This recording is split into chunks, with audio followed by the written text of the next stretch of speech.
Alright folks, what we got here is a 2010, 2011 Chrysler minivan 3.8 V6. Customer complaint is overheated. No antifreeze. Looks pretty clean here. Got about 130,000 miles. All original hoses and belts it looks like. But look what's leaking. Underneath. Shooting right there like a gusher.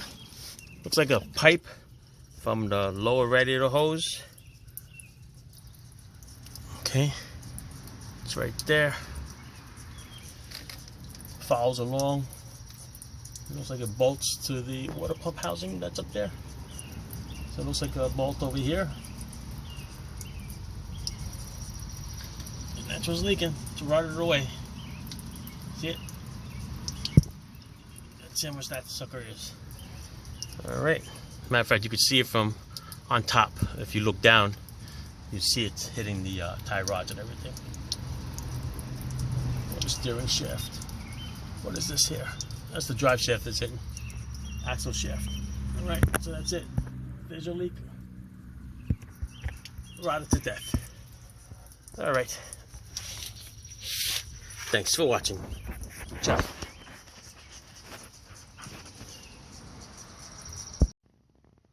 Folks, what we have here is a 2010 Chrysler Town & Country 3.8 V6.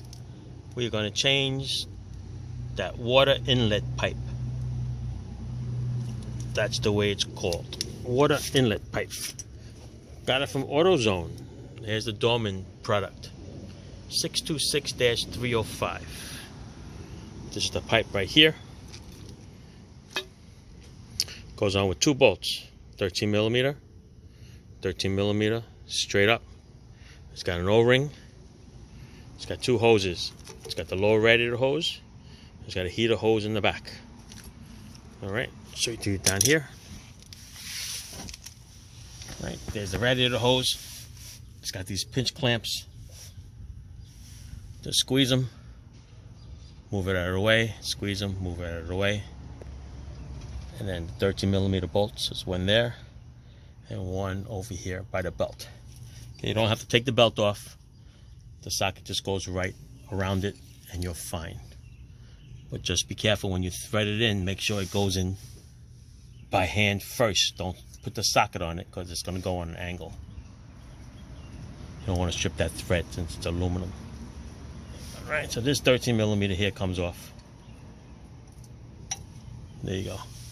Put it off to the side, and then of course you got the antifreeze and the water that's going to come bursting out, so you might end up taking a bath.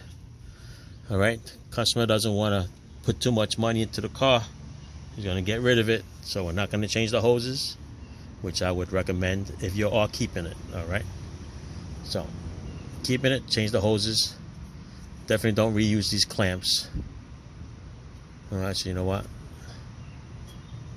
better off with clamps, put them back in the same way, because he's actually trading in a couple of days, so he just wants it running. Otherwise, definitely change the hoses, or if you want, just cut it off here and extend it. Don't be too much. Yeah, if you cut it off and put a new piece of hose in there. Maybe I cut this one off and extend it. It'll be, this one looks easier, this one's going to be a little harder. All right, and there's an O-ring in there. That's right. So let's try it. Let's try to spin this little sucker off. Try not to take a bath.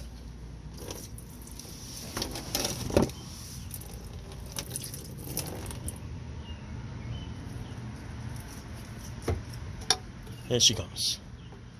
Oof.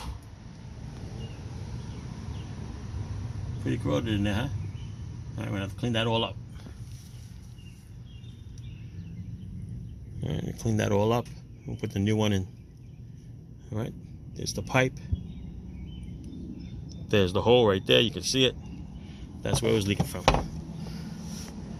Alright, so yeah, I'm gonna clean that area up, push the pipe in there, and hook up these hoses.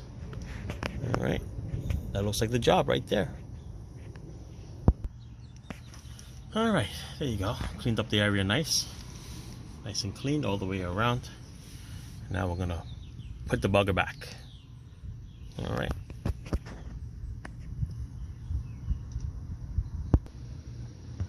All right, there you go. Nice and tight. The bolt over here. The hoses are back on. Put the clamps back in the exact position that it came from. All right, customer wanted to go cheap. We're gonna go cheap. Okay, leave it just the way it is. That's it. It's getting traded in for a new car. It's all done.